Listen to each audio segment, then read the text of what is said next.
Hey, gang, this episode of WTF is sponsored by Stamps.com. Go to Stamps.com and type in WTF when you click the radio microphone to start a no-risk trial and get a $110 bonus offer. That's Stamps.com. Enter WTF. Do it up. Lock the gate!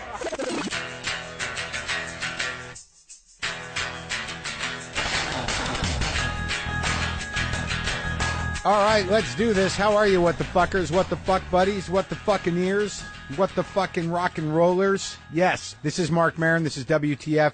This is a big day on the show.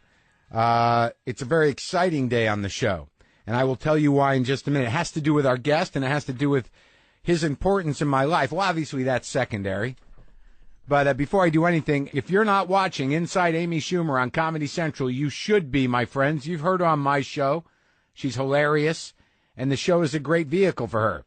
That's what we call it in show business, a vehicle. It's a good Amy Schumer vehicle. Tuesday nights on Comedy Central. There's a new episode this week, but you can check out a lot of clips and more on ComedyCentral.com. So go do that. L.A. people and Pasadena people, L.A. area. I'll be at the Ice House in Pasadena doing some time on June 2nd, trying to integrate some new stuff. I don't know if you see me there in the last 6 months.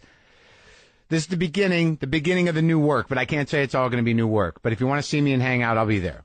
All right? It'll be nice. It'll be fun. Dave Anthony's opening for me. Okay. That's that. John Fogerty, my friends. John Fogerty is on the show today. I went to his home and sat with him for a long time and talked about stuff. And I had to think a lot about John Fogerty when I was driving to his home. But I think about John Fogerty a lot. I think about Creedence Clearwater Revival a lot. I'm amazed at how fucking great their music is and was and forever will be, because it's some timeless shit, man. I mean, how often do you really listen to music that is timeless? I mean, there's only a few. There's some country stuff that, Neil Young has a certain element of timelessness in it. You can't hinge it to any time. I mean, I've got all this great stereo equipment here at my house, and if somebody comes over and they want to hear something, I put on Creedence first record. I've got like the first, I think I have all their albums on Fantasy Records, and I've had them a long time. I somehow inherited them. I think I got them from my aunt and uncle's collection when I was like maybe 13. But more importantly, Creedence Clearwater Revival was pounded into my head at a very early age as some of the first rock and roll music I ever really took in, that ever really moved me, man. I mean, there's some shit that just sticks in your craw in a good way and then digs like a mole right into your heart, man. Man, I'm going to be manning it up. Man up to the man. But here's the deal. I mean, when I was like, I got to be 8 years old. I don't have a lot of music recollections. I remember listening to some Bobby Sherman on a Close and Play or something, one of them briefcase turntables, but not really having a selection. I remember doing that in Alaska. So I had a selection. I had some tapes that apparently my parents weren't using. They were junking this Iowa. That was mine now and had detachable speakers, which was pretty cool for 1970, whatever the hell it was. When was this record put out? It was so it's probably 71. Because the record was put out in 70. But I had a cassette down there. I had a few cassettes. I had Johnny Cash, Live at San Quentin. Great thing to put in an 8-year-old's head. I had Bobby Gentry. I had Jerry Vale's Greatest Hits. God Didn't Make Little Green Apples was on there. And on the Bobby Gentry album, Ode to Billy Joe was on there. That was kind of, I didn't quite understand that song, I found, after later I saw the movie. And I had Cosmo's Factory by Creedence Clearwater Revival. And one of the first guitar licks I ever remember plowing its way into my brain and sticking was the opening riff to Up Around the Bend.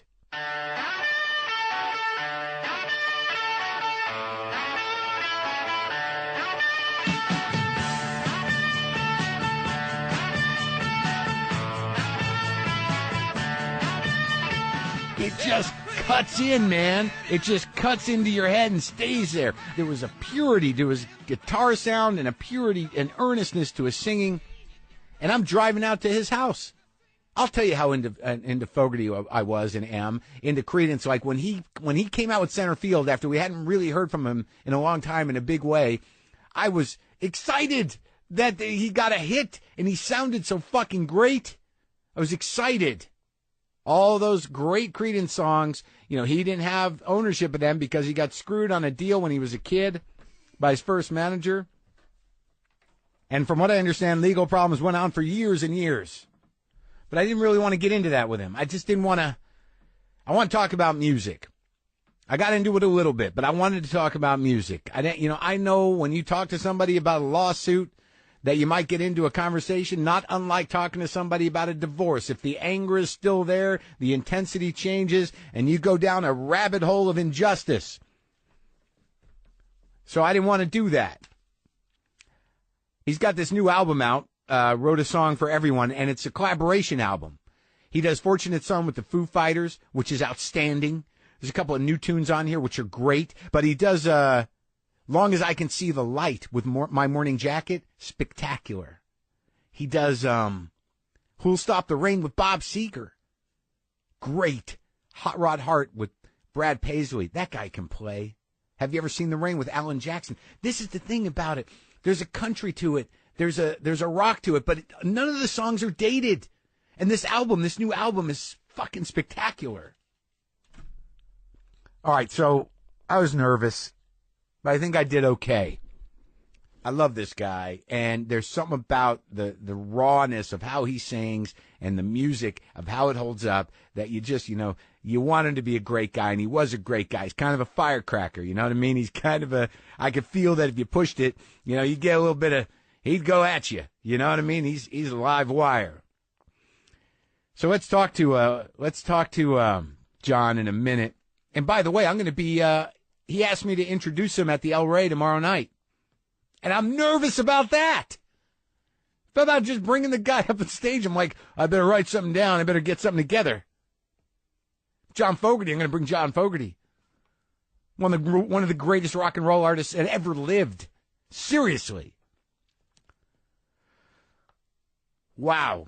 I got to tell you a couple of things before we get into John right now. Mike Lawrence, my buddy, who opens for me, very funny guy. His album comes out on May 28th on iTunes and Amazon. Sadamantium is the name of the album. And also the music on today's show is by the Zigzags. And also it's Stamps.com time. And it's time to liberate yourself from the postage meter. Postage meter companies used to have the monopoly on printing postage. No longer. They could charge a huge markup to print postage from your own office. No longer. With Stamps.com, get all the benefits of a postage meter without feeling ripped off. All you need is your computer, printer, and Stamps.com to get official U.S. postage for any letter or package, any class of mail, my friends. No more postage meter, no more post office. Just you and your desk and a hat or an outfit if you choose. Naked if you want. Be like me. Do it in your garage, naked sometimes. Use my promo code WTF for this special offer. Start a no-risk trial and get a $110 bonus offer. That includes the digital scale and up to $55 of free postage. Don't wait. Go to Stamps.com. Before you do anything else, click on the microphone at the top of the homepage and type in WTF. That's Stamps.com. Type in WTF. John Fogerty, man. John fucking Fogerty, you guys. Let's talk to the man now at his home.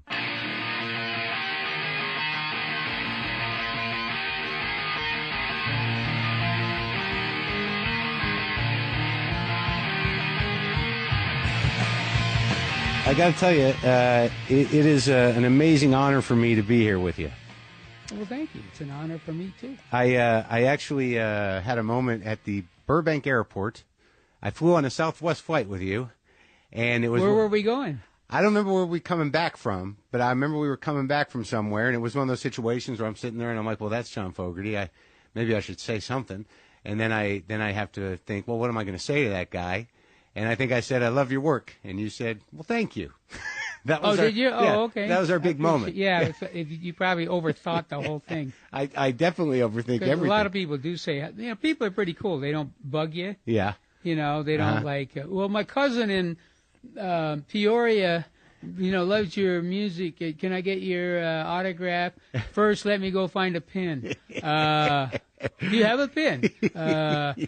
How do you handle that? You kind of go, I'm double parked. I gotta go. Yeah. Well, it's interesting because I just bought a bunch of stereo equipment, for vinyl. I'm going back to vinyl. And I got a tube amp, to play the vinyl through. Yeah. And somehow I had the first 5 Creedence albums since I was a kid. Wow. And they're all in pretty good shape.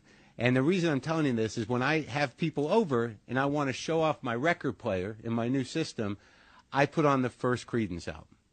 Wow, okay. And I just blast that up, and to me, somehow or another, that thing sounds perfect. Do you have a good recollection of how you produced that stuff?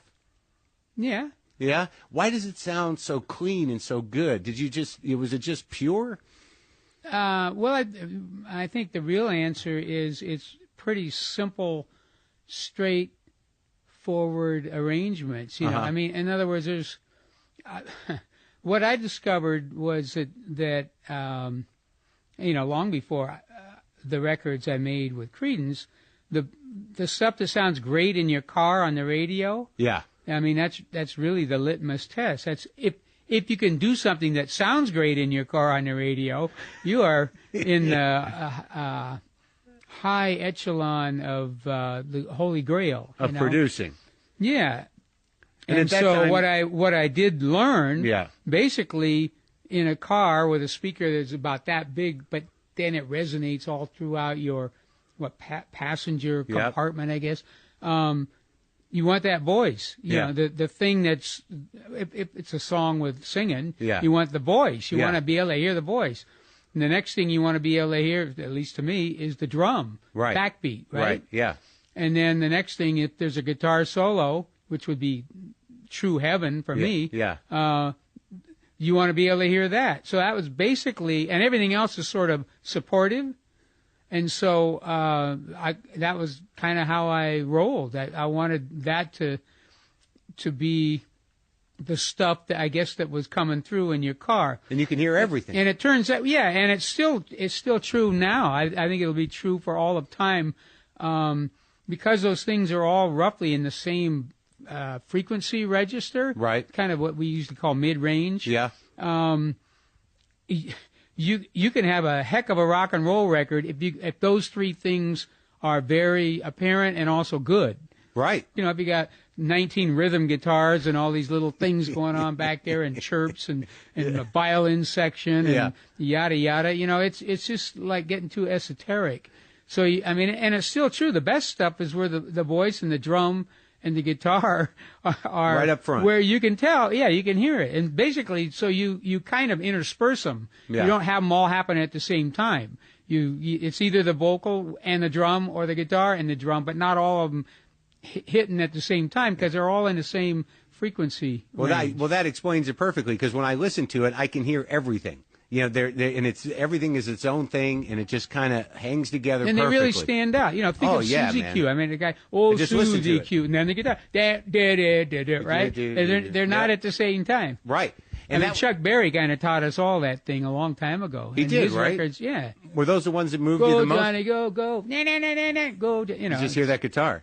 That's it. And just he had a keyboard, though. He had That's the extra stuff, but that drum was amazing. Yeah. What were those the guys that moved you early on to sort of start making records? I mean, what was the stuff? Because when you talk about that car speaker, you're talking about back in the day when there was one speaker, and that was pretty much it. Yeah, right. And it was right on the dashboard, and it had to get all the way through. Stereo was some sort of communist invention, I didn't even know what that. I did not know what stereo was when I made the record Suzy Q. Was it in mono? I had not heard stereo. I thought I was inventing stereo. Yeah. If you listen to Suzy Q now, it's very apparent. It's not in stereo. Right. There's stuff on the left. Right. There's stuff on the right. There's nothing in the middle. Does some stuff move? Am I remembering it right? It goes from this one to that one. Right. But there's nothing staying in the middle because it really wasn't mixed from.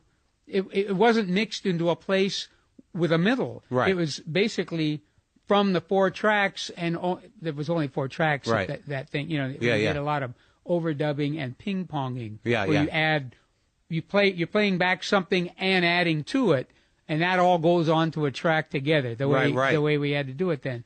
But what I'm getting at, there's only left and right information, and after living through that, I thought to myself, man, it'd be really cool if you could have something in the middle. There ought to be a knob that like combines the left and the right, and then you could like dial that like at 9 o'clock, 10 o'clock, you know. Yeah, and sure. It could go across your, what do you call it? Field of vision, except this is field of hearing. Hearing, yeah. Right?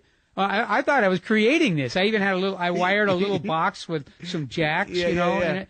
And then the next studio I went to that was kind of an upgrade, oh, they've already got that. Okay.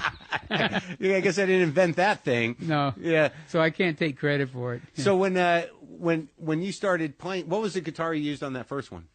That's the Rickenbacker, little 325. Yeah. That's on Suzy Q. Yeah, a lot of people call that the John Lennon model. I'd always hoped someday they might call it the John Fogerty model. There's still time. I don't know. I gave mine away at the Fillmore East. Oh, really? Yeah. You just gave it to a dude?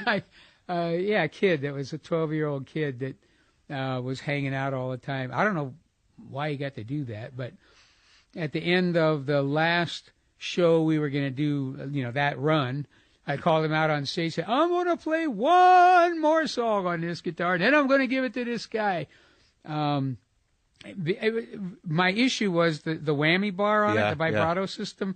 It was just really, it had a leaf spring, like an old car. Right. And that was how the tension was done. And it wouldn't come back in tune very well. So it'd pull it out of tune every time. Yeah, kind of. I mean, you know, you could do a little bit of the stuff, but it was very iffy.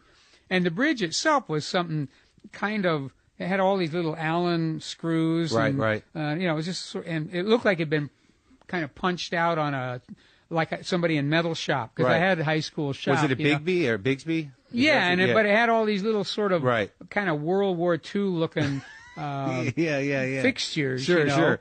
I mean, I'm not really putting it down. It's just, it was, you know, I was the next generation kid coming along. Right. And that just looked kind of old-fashioned to me. Right.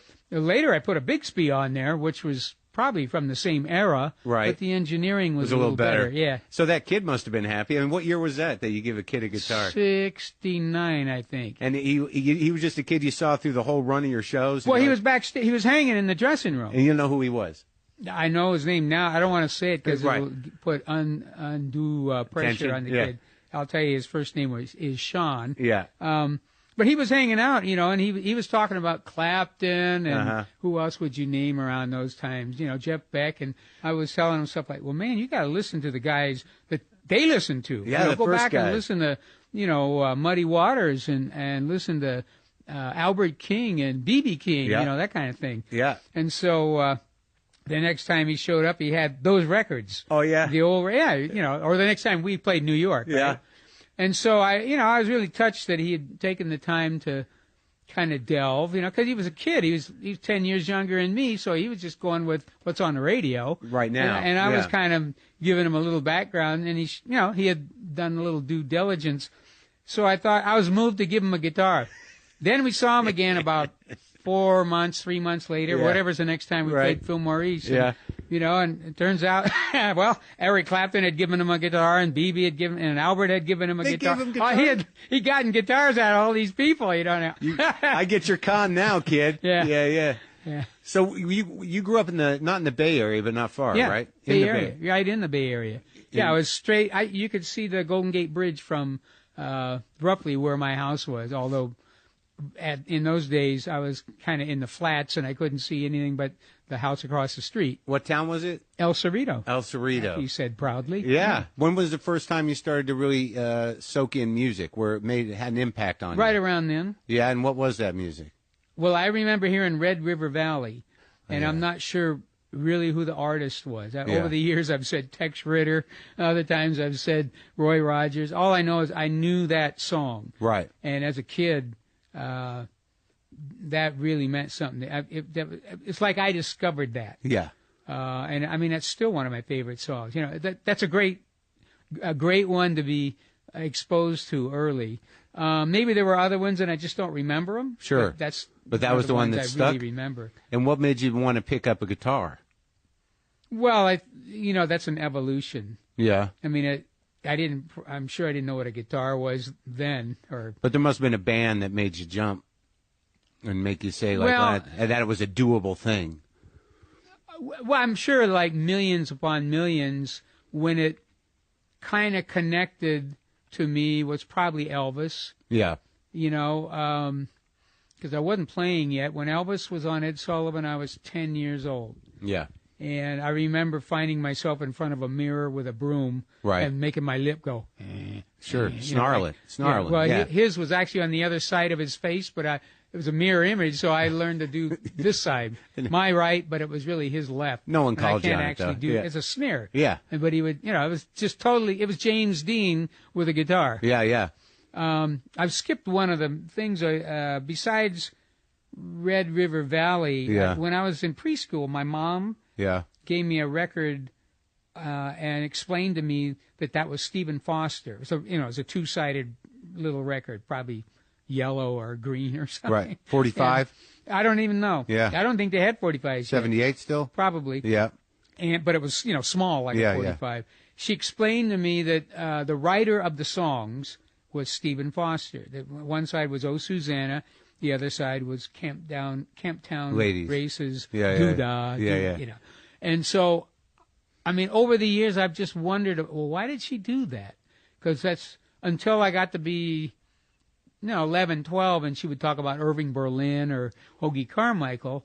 That was a singular, alone moment. And when I was about 3 years old, she's explaining to me a songwriter, one of the greatest, Stephen Foster. Yeah. And so I was shown that you mean somebody makes this stuff up? Right. Oh. Right. Well, People do that. I don't know what she had in mind or why she did that. I really don't. It's just one of those, and I think I'm the only kid in the family that she did that to. Huh. Which is also kind of weird. Did you? How were you different than the other kids in terms of? Were you musical? Did you show some? Well, I was showing music. Interest. It was just coming out of me. I was still in diapers, dancing and singing at church.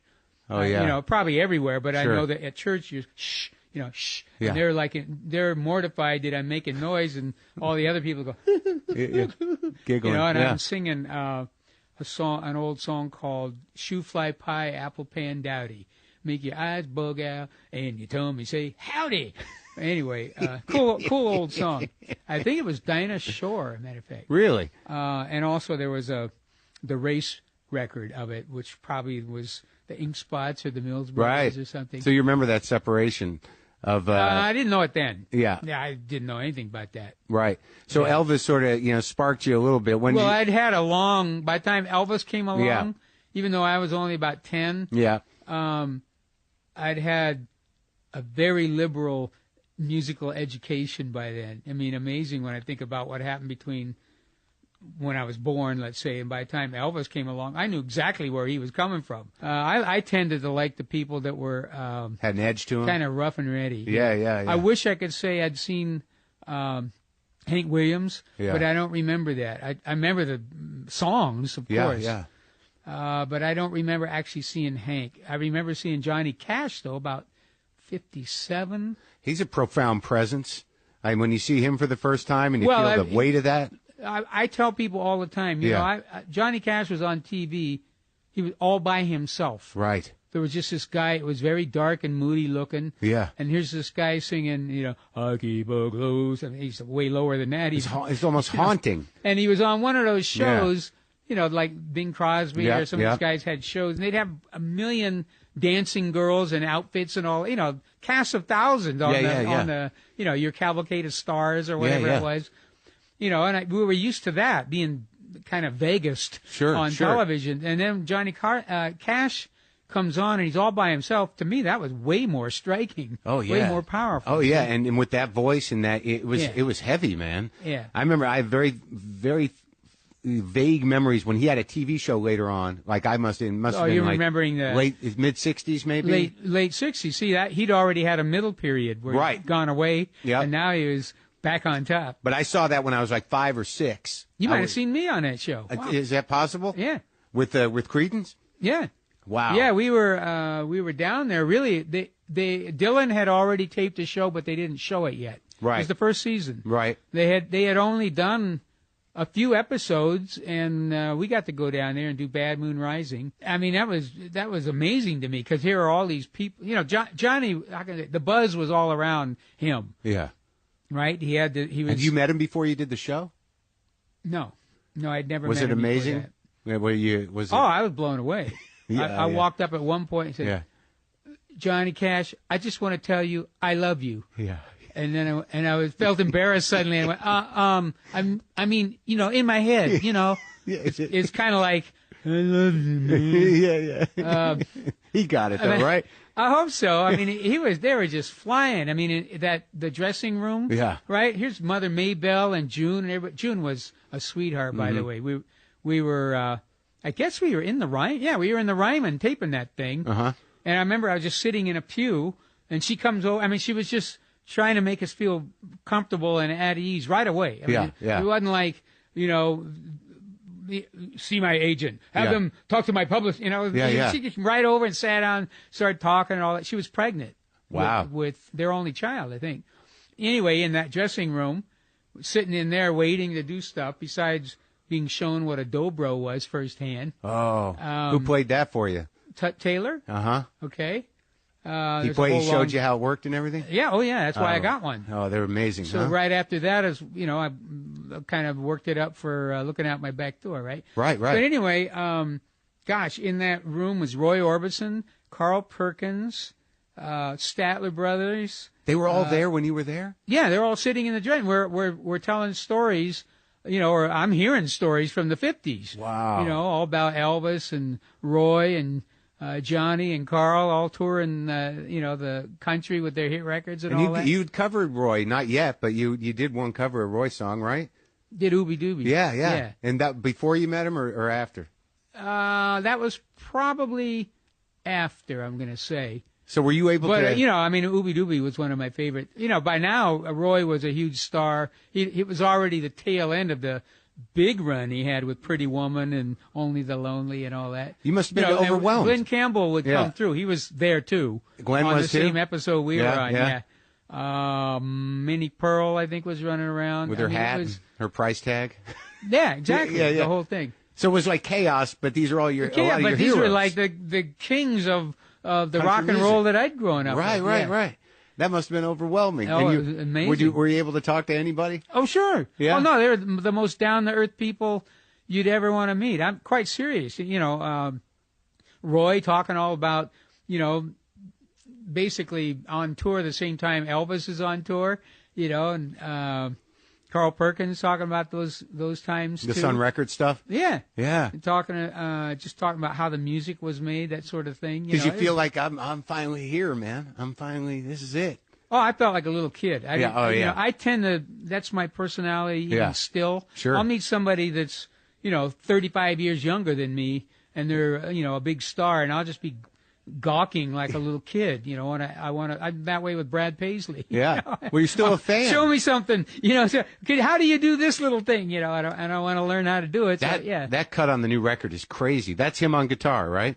Yeah. That is crazy. Yeah.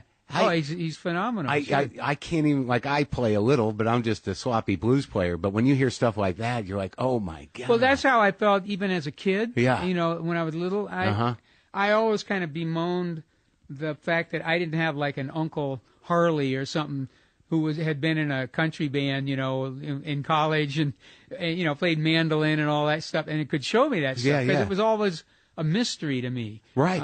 You didn't have the. Well, I wanted to be able to. I mean, my you might say my idol in those days was Chet Atkins. Oh, he's amazing. Yeah. Yeah. I mean, in other words, that was within my realm of stuff I liked. Right. But yet was what I considered the top of the mountain. I knew guys that played jazz and classical and, you know, other forms were also really good, but I wasn't interested in that music. The focus it takes to be a virtuoso is different than playing with feeling necessarily. Like, you know, sometimes I think you can have both. No, I do too. But like sometimes just the raw feeling without complicating it too much it just moves me. Well, yeah. Look, that's a good cop out. Sure it is. But you know, I'm going to use that cop out. No, the deal is, so I grew up. I would study the songs that I could figure out. Meaning most of them were the rock hits. So, all the music of Dwayne Eddy and the Ventures and all the Honky Tonk even, which Honky Tonk, if you're going to really play like that was Billy Butler. I didn't know it then, but that's an amazing. I knew that whoever that guy was sure has he has ability and there's subtlety. There's a lot of technical ability there. It's got that little walk down, country walk down. And so I mean it takes years to really be able to play it like how it's played. I'm talking about the Bill Doggett record. Right. Now a lot of rock and roll guys kind of, let's say, straightened it out and played it a little with less finesse and more just raw. The Ventures kind of did that, and they put it in the key of E instead of the key of F. With F is really hard. I'm not so sure that that Bill Doggett's version, the guy didn't just tune the guitar up to that key. Sure. Hard to know. But I learned it in F. Yeah. It was harder and, blazes. And my little trio in high school, which was the Blue Velvets, played it in F. I mean, So you got to keep that bar going the whole time. And Exactly. Whereas, the Ventures, when they did it, and every country band in the world, do it in E. They did it in E. It's a lot easier. And, what I'm getting at is, because you said something very important, the put it this way, you're going to move a lot more people if you play with emotion and passion than you are if you play with technical bravado. Right. It's just the nature of the beast, and certainly even still, the thing that gets me first is emotion. If I can hear a guy play one note, like Albert King. Right, exactly. You can close the book and go home because you'll never be able to do what he does. Right, but you had that. But there was still some part of you that had an insecurity about the virtuosos in the sense. I wanted that. Yeah. I mean, and I would have grown up. I wished I could have grown up with that in my in your family experience. Sure, like some because because that's really the way to do it. You can't. Put it this way. I went back. Probably I started I took up the dobro at the age of 48. Right. And that was kind of the beginning of, okay, dang it, I've waited long enough. I'm going to figure out how to do these things I've always wanted to do, and there's no more excuses. I don't have an Uncle Harley to show me the banjo and all that. I'm just going to, in other words, in the olden days, to play something that was difficult, even like when I did the original Blue Ridge Ranger thing, I would just kind of make up a part which was over my head and then practice that little part until I could sort of play it authoritatively. But but it was yours. You made it up. You made, so you just applied yourself. And I mean, that's kind of what I did even on Looking Out My Back Door, and so I could play that little part, but I couldn't really play the instrument. Yeah, but you bring your whole sense of emotion and feeling to it. So, the dobro, it's an open tune. You can just slide that thing up and boom, you can hit it. But what I'm getting at is starting at when I was 48. Yeah. I decided, okay, I really want to learn how to play this. And that means it's a mirror image, it's a reverse of the other way. Sure. I'm going to keep practicing this thing until I'm good enough that I can play something. Right, I get it. About halfway through that process, the dobro is an interesting story. I was well into dobro. So, to me, for some reason, this was the key or a key. And I didn't know why or what, but it was a key. Yeah. So I stuck with that. And of course, I was driving my long-suffering wife, Julie, kind of crazy. Yeah. She's a dobro widow. Because, I'd go and I got to practice on, and she'd go, I'm sure it sounded like skinning a cat or something. And just, why don't you ever play a song? Yeah. Well, no, I got to learn, because I'm trying to get the picking going. Yeah. So anyway, midway through that, process, kind of near the end actually, as I was starting to get good enough to actually play something, I came up with a cool lick, a dobro lick. It was my own lick, right? Yeah.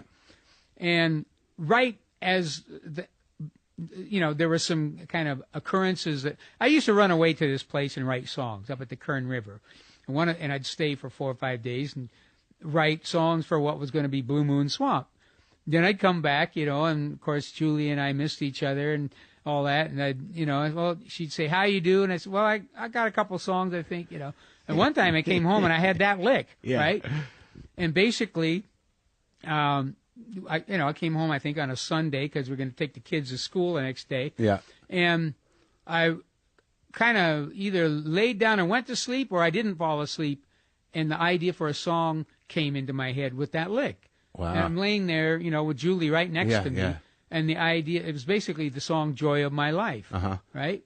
And so I'm just laying there right after a trip I'd had at the Kern River. And basically the whole song, which is kind of what had just really happened. I tiptoed in the room. I know you got to have your rest. That's the first line of the song. Right. We had little boys and Lindsay, their older sister, who were just kind of all rolling around on the carpet. It takes a lot of energy, especially from mom, to keep after all that. Yeah. So she really did needed her rest. So the idea and a lot of the words for that song came to me while I was laying there in the dark, thinking about how we had just seen each other after a week apart or so. And I wrote the song, basically. And there was some irony to that in my mind. The next morning I woke up and realized I'd just written a love song. It's really my first love song ever. Oh, It's a beautiful love song to my beautiful love, Julie. Right? And she earned it, right? Yeah, but it's just so ironic that it's on the dobro. Right. Here's, this thing that was sort of a bone of contention, at least in our relationship. What's going on? Yeah. I turned her into a dobro widow. And you made up for it. And yeah. Well, I sprung it on her at a variety show at school. That's the first time anyone ever heard that song. Oh, really? Yeah, I asked we were doing a little variety show with a few musicians, and it's all children and their parents out in the audience. And I asked the guys in the band, I just want you to leave the stage for a minute. And then I played that song to my played that song to my wife, and it was like a pretty incredible moment there for me. Is everybody blown away? I'm getting a little choked up. Sorry. No, it's nice. It was she had no idea, so it was pretty cool. Oh, that's great, man. Did she cry? I think so. Oh, I good. did. No, that's sweet. That's sweet. So going back a bit, so you were in a band in high school, and that became your first recording band. Yeah. And that was called the Gollywogs? Well, originally, it was two guys that were in the same grade as me, Doug Clifford and Stu Cook. That started when we were in the 8th grade. And so I think it was that summer, right after the 8th grade, the guy down at, which was basically the building almost across the street, right across Potrero Avenue, I guess, in El Cerrito. Yeah. Was the Boys Club, the El Cerrito Boys Club. Now it's called El Cerrito Boys and Girls Club. But the guy, and his last name I can't remember, but his name was Bob.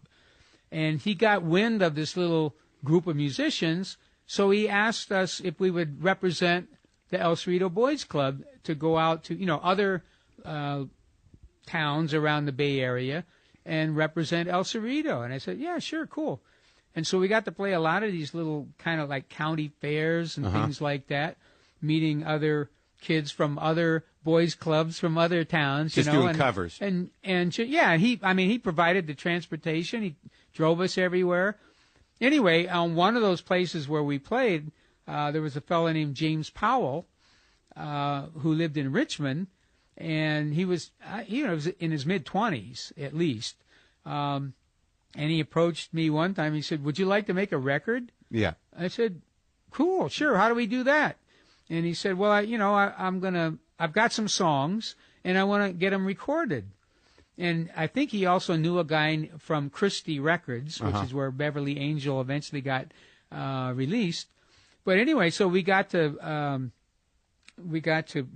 learn James's song. He had 5 or 6 songs that I remember, and every one of them was a girl's name. Yeah. Like The Other Side of Beverly Angel was Lydia. Yeah. Then he had another song called Martha, My Darling. Yeah. And I mean, you get the drift. Sure. Sure. He knew his audience. Yeah, exactly. Yeah. Well, anyway, and it was just classic doo-wop. I mean, he was just right there. If you've ever heard Beverly Angel, I mean, it's as cool as really as any of the doo-wop songs, that were huge hits. And that was your first single kind of thing? Well, yeah, I mean, well, it wasn't really. We were the backup band. I'm not sure it even had. I don't know if it had our name on the label even. It was James Powell was the artist, the singer. He wrote the songs, but I was in effect the producer. Yeah. You know, I was making sure, especially at the recording session, that things sounded right, and also I came back later and overdubbed bass, of actual stand-up string bass. You played it? Yeah, I played it. And, I mean, this is a story I've never told, and I won't make it real long, but basically, I learned that one of the people on my paper route in El Cerrito, and I believe he lived on Norvell Street, was a musician. And there was, he was in a country band. He played, actively at least, he played mostly country music. And he talked about some TV show that they recorded every weekend down in Oakland. I remember the name Red something. Yeah. And I don't know who that artist was, but it was I don't remember seeing the show. But he went down there, you know, every weekend and he played. Anyway, I told him about this, you know, recording, and I don't know if I brought it up, if I was that precocious or he volunteered, but somehow I finagled that I was going to get to use his bass. Yeah. Right? Yeah. And so he graciously let me take that, you know, and I picked it up in a, or James we picked it up in a U-Haul trailer, open trailer, you know, wrapped the bass in blankets the best we could, drove across the Bay Bridge, I mean, with a string bass in the back, and went to the session, and I overdubbed bass on, you know, both sides of that single. And you're like, what, 17? No, I was 14. Oh, my God. It was 1959. So you were in. I mean, I look back at that now, and how precocious was that? I mean, wow. But you just did it. And you know what? You want to know what's really freaky? What? The guy who recorded us, I'm pretty sure the engineer at that, number one, that place where we recorded is the same place where we recorded Suzy Q. Uh-huh. Same recording studio. Same and engineer? I believe that engineer's the same guy. His name was Walt Pine. And he was, an old-time guy. He was probably in his 60s when I did Suzy Q. So when you became the Gollywogs, or I guess we were the Blue Velvets all through high school. Right. And when did your brother get involved? Well, Tom was kind of involved off and on with me because we were brothers. Sure. You know, so we both loved music, you know. Tom was a little bit older, so he had made some records, or had been on some records before Beverly Angel, I think. He had been, you know, certainly we had made some, come in and record yourself for a quarter, you know, those kind of things where they give you a little acetate. It wasn't a real pressing. Right. It was just a little, in those days it was cheaper to give your reference thing instead of a piece of tape on a reel. They gave you an acetate. That was your. It was like a booth you could go into, right? Well, this was like we went into we were hanging out at various little recording studios. Right. Sometimes it was their idea. Sometimes it was our idea. You know. Yeah. And you get to record a couple of songs, and it gives the guy that owns the studio a chance to kind of put his stuff through its paces, and your reward was you got to walk away with a little recording you could take home and play till it wore out, you know. Yeah. So when did you start really laying into writing songs and recording, you know, full on? Well, it's a process. I mean, I really started writing songs somewhere around the age of 8. Right. I mean, they weren't good or anything, but I would make a line. Yeah, sure. Then I'd make another line that rhymed with it, you know. I mean, just silly kind of stuff. And then all through my, my teenage years in high school, I wrote a song called "Have You Ever Been Lonely?" that was a pretty cool song. Were you lonely? I mean, so much. I pictured myself I was a loner. Right. And yet, I had a lot of friends in high school and stuff, you know. But I mean, it's almost like you're in a movie, and you're sort of this is the part you've been dealt. Right. You know, because I lived in the basement in my house, right? Yeah. We were kind of in El Cerrito was like a middle class area. What'd your dad do? I'd say our house. My dad was a printer by trade. Uh-huh. For a while, he worked for the Berkeley Gazette, and then he worked for other union guy.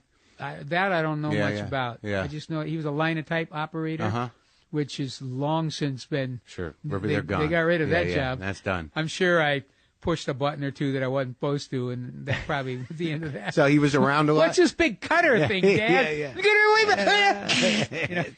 There goes that page of the paper. So was he around a lot? I mean, you guys had No. No? No, my parents split up when I was about 8, and he was kind of out of our lives after that. I mean, it was our dad, and for a little while, there was the weekend thing every, once. Sure. But that kind of petered out pretty quick. So you feel then like... my dad moved up to Santa Rosa, which is north of San Francisco, or El Cerrito. And so I'd go up there in the summertime and stay. I'm not sure if Jim, the oldest, went there, but me and Tom and the younger brothers went up there. And I remember, I only bring that up really because I got a job at the Healdsburg Beach for a few summers as a result of my dad living up there. Yeah. And in fact, the first record I ever bought on my own was there. Yeah. It was the summer of '56, and Elvis's album had, Elvis was big on the radio, and I walked 3 miles or whatever to the record store to get Elvis's album, but it was sold out, and I had my $4.12, so I bought the Bill Haley album. So that ended up being my first record. Rock Around the Clock? Yeah. I had bought a couple of records, but they were for Christmas presents from my brothers. So your first album was Rock Around the Clock, your first record? Yeah. Was it the whole record or just a single? Yeah, the album. Oh, wow. Yeah. And, and then I went back the next week and got Elvis's record. So those were it. That's the beginning of rock and roll right there, right? Yeah, especially the Bill Haley thing. Bill Haley, as you know, it was he had an odd career because he was, kids are kind of a funny brew. Bill Haley's music was just a little bit older. It was more sophisticated than Elvis. I mean, I tended to, Elvis was really raw and cool. Well, it almost felt like it came out of the big band thing. Well, he did. Yeah, he was 29 years old. Right. Old! Yeah. And they dressed in kind of plaid coats and all. It was from another era. And especially the guitar playing was phenomenal. I mean, literally, it took me until about 10, maybe even less, years ago before I could finally play the solo on Rock Around the Clock. Yeah, that's a tricky one. Well, it's very advanced. Well, what's amazing about those, about your old records, those fantasy records, despite whatever, your issues with them were, is that those things are thick. They hold up. It's amazing. Oh, you mean the vinyl? The actual itself? vinyl. I wanted, because you were talking about that. Number one, when my album Blue Ridge Rangers was going to come out way back in '73, the pressing was, how can I say, it was defective. Yeah. There was this thing on it. Right. Right. It was kind of it was a berm. Yeah. Yeah. And I actually had people knocking on my front door with their little kid, little 8-year-old Johnny, and the dad is saying, "Well, there's this thing on the record, and it hops and skips." Yeah. It's about the size of a walnut. I mean, basically, the They wanted you to consumer refund coming it? to the producer and complaining, instead of complaining to Saul frickin' Zantz. Yeah. Right. And so I took it to heart. I said, well, shoot. Maybe my record would do better, number one, if it wasn't defective. Right. So I kind of got way into this thing, went down to RCA Victor where they were Pressing. Pressing, and all that was done there. And I mean, all during the Creedence time, I had gone down there to actually master the vinyls, right? I mean, I was present when this happened. Okay. So now I've gone down and I've determined that, this was kind of a secret thing. Remember, Elvis had his Aloha from Hawaii was just out, whatever, right? And so I learned that RCA at the time, and if you used their services, it would be what you could get too. They had 4 different grades of vinyl. There were 4 different levels. Right. Elvis got the very highest grade for that album. Although that was Elvis. Yeah. And guess which grade my record was being printed on? Yeah. I mean, dang, you know. Yeah. And the other thing I wanted to say about that was, I think when Pendulum came out, they had come out with a new. Remember, this was the only medium then. There was no CDs, there was no other cassettes, thing. nothing. It was just Right. vinyl records. Right. And so they had come out with a new high grade, they said, flexible vinyl, right? And it showed a picture of somebody in Life magazine or one of those taking their LP and going whoop and holding it, you know, in one hand, kind of bent over like a bonnet or something, right? Well, I started getting letters from fans of Creed and said, I tried what I saw. It broke. It cracked. You know, I want my money back. Well, it turned out it was the same thing. It really wasn't that the vinyl was more flexible. It's just that they were now saving pennies by using less. Right. So it was skinnier. Right. Yeah, I mean, they were turning, in other words, a cheap-ass, economic move into a marketing ploy. Say, see, it's more flexible. But it was garbage. Yeah. Well, let's go through like the new CD. This one that the one that just came out. I wrote a song for everyone. You collaborate with some pretty amazing people, and you made certain choices. I imagine you chose these songs. No, you did. I chose. Here's how it all started. Yeah. I'm sitting in our family room, basically with my family. Yeah. And Julie, my wife, just suddenly turns to me and she says, "Why don't you get a whole bunch of the people you love and sing your songs?" Right. I mean, she said it as simply as that. Yeah. And that ignited a fire in my imagination. I mean, to me, basically, Christmas, you know, I looked at that. Man, you mean I get to call up Brad Paisley? Whoa, this would be so much fun. I mean, it was basically, she was saying, you know, people you love. It doesn't have to be that I knew them, because most of the people I didn't know. Right. But it was people whose music I love. Right. And then in all cases, people that I've been collecting their records for a long, long time, following their careers, right? Yeah, yeah. And which, I mean, it's, how can I say it? It was genius. You know, instead of some record company guy saying, well, why don't you get the top 10 or the top 3 artists in each genre? What do they call that? There's a military word where it goes across logistics, something like that. Yeah. Anyway, this was not that. This was my wife saying to me, why don't you get people that you love and sing your songs? Yeah. It just sounded like a great, fun idea. It's a great album. The premise became, as I talked more, you know, over the next few days and time forward with Julie, basically, well, we'll contact the artists, see if they'll do it or not. You know, obviously all the people here are the ones who said yes.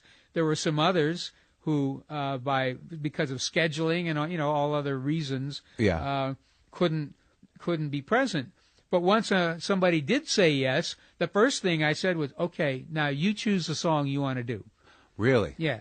That's and beautiful. then the second thing I said was, now I want to, after you've, you know, go ahead. You don't have to tell me right now. Think about it. Yeah. And then when you've decided on a song, let's talk about the arrangement. I want you to, you know, come up with your vision. Have some kind of something that you want to do. You know, let's don't just re-record the old record over again. Who needs that? Right. My idea was, let's make some new music. In other words, let's have fun and be creative. Well, that's the amazing thing about your songs is that they're timeless, and there's very few people that have achieved that. That you can take any John Fogerty song and you let someone else arrange it, or you even play the originals, and it stands outside of time. And they're constantly new. I mean, I listened to your music, you know, yesterday, today, and it doesn't have any date on it. It doesn't. You can listen to it at any time, and it's just as fresh as it was when it first came out. And that's a brilliant, amazing thing, and it's a gift. And I hope you know that. Well,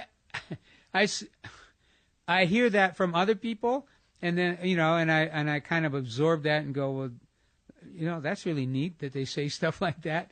But you know songs that are dated. And from the, you mean Itsy Bitsy Teeny Weeny? No, I mean even Rock Around the Clock, man. I mean, Rock Around the Clock is a period piece, and you know. Well, that's because of Vic Morrow. Yeah. You know, the original Blackboard Jungle. Right. And then. But even the Bonds, you know. Yeah, well, that's true. That's true. But there was a style to it. But like when you, like on the new record. Yeah, I mean, well, you know why? Because Rock Around the Clock does that sort of I mean, it was actually a little old-fashioned even when it was a hit. Right, It was right. kind of like a Tommy Jimmy Dorsey arrangement from the 40s, if you think about it. Yep. You know, that could probably still be made new. Well, we don't have to challenge anybody to do that. I think what I'm getting at is I see it from my side of the perspective, I guess you'd say. While I was writing the song, of course, my wife and I just talked about this a couple of days ago because I heard something on the radio that was, I told her, honey, that's the kind of thing I always called a sideways song. And she said, what do you mean? It's horrible. And I said, well, yeah, I won't tell you what we were hearing. And I just said, it's got some nice little parts in it, and you can kind of see what maybe inspired them to start doing the song, but then they kind of wimped out. They didn't go any further, and so they're just doing that thing, and it's getting really monotonous to hear that over and over. Right. I said, in my case, one of two things would have happened. I'd have been pushing myself to try and make this thing better, go on, move from that part and go to another part. Or halfway into the song, I would have realized this is a dead end. I'm stuck. This is going to be no good, period. I'm going to not, and I might have spent a week on it, which happened all the time back in the day. But I would realize at some point, this is a dead end. It's not going to be good. I can't make this song turn out good. It's going to crash. So you're very hard on yourself. And so I have to close the door and allow my brain to be free. Maybe at some day in the future, some little snippet will, pop back out. And I'll move on. But I realized that it was just a dead end because I want to make a better song than that. Well, right? let's go. I want my song to be better than what that is. And only you know what that is. Well, in that moment. I haven't always succeeded, Mark. I mean, I'm not going to sit here and say everything I did was wonderful because it wasn't. You know what? There at least to be a musician and certainly to be any kind of writer, any kind of writer, or certainly an artist that paints and those sort of things, playwright, whatever. You got to be honest to yourself. You really do. Otherwise, you're sitting there and everything you do is wonder. Oh, I'm wonderful. Isn't this wonderful? Yeah. Well, of course, that's not true. Yeah, you can't believe it. Yeah. You know. You got to look at it and go, oh, that stinks. Yeah. Why is that, lame? And you got to be brutal enough to tear it apart and try to make it better. So on the first album, you did I Put a Spell on You, which was that's an eerie song. That's a great song. It's a great song, but it's kind of heavy in a way. There's something like sometimes when I listen to your records that they're almost they got some mystical element. There's a little darkness underneath there. Sure, absolutely. And you feel that, right? That's why I loved them. And Susie Q became a huge hit, right? Now, what was the first time, like the first song that you wrote personally that became a huge hit was Born on the Bayou, or which one, or Proud Mary? Proud Mary. And that thing is a masterpiece. Yeah. And because I feel that there's an urgency and there's a certain menace to your voice that just plows into your head in a great way. Now, can you identify where that comes from? Well,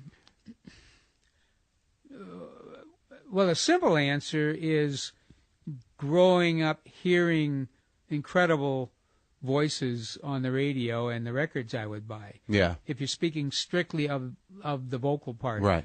I mean, I grew up, one of the people I really loved was Howlin' Wolf. Right. Oh, yeah. I just, I mean, it's very obvious even. It's pretty clear in some of my vocals that I was very influenced by Howlin' Wolf. Some of the other great soul singers of that time, Wilson Pickett, Little Richard, obviously. Yeah. They had that. They had a thing in their voice that was more than just singing good, and like Bing Crosby. My mom loved Bing Crosby, and I grew to really love Bing Crosby too. Yeah. And of course, that would be called singing. That was really great art. But when somebody could insert that other thing, put it this way, Bing Crosby's fans would never allow that. Right. And I'm sure his record company wouldn't have either. That was a different audience. Yeah. But the thing that Little Richard had and Howlin' Wolf, when they'd put that extra edge in their voice and yet still sing. The way Wilson Pickett did it, it was basically screaming in tune. Yeah, right, sure. I just really loved that, and so I went after that. I mean, I was just a little white kid from middle class El Cerrito. I wasn't born there, but in a sense, though, I think, how can I say it? I created my own environment, or the environment was there. All I had to do was let it be revealed to me. Meaning when I would hear Howlin' Wolf or Little Richard or a lot of other guys that I really loved their voice, and try to emulate those people, try to be like that. And when you did, like, on Green River, when Bad Moon Rising came out, and because Fortunate Son came out later, but when did you start to realize that, that you were becoming somewhat of a voice for the Vietnam War era? Boy, it's interesting. Put it this way: the first album, which had Susie Q on it, and by the way, even though I wrote some songs on that record or at that album, Susie Q and I Put a Spell on You and 99.5 were certainly the best songs on that album. I listened to 99.5 over and over again. Yeah, I mean, it was my songs were and I think Porterville's on that album. Yeah.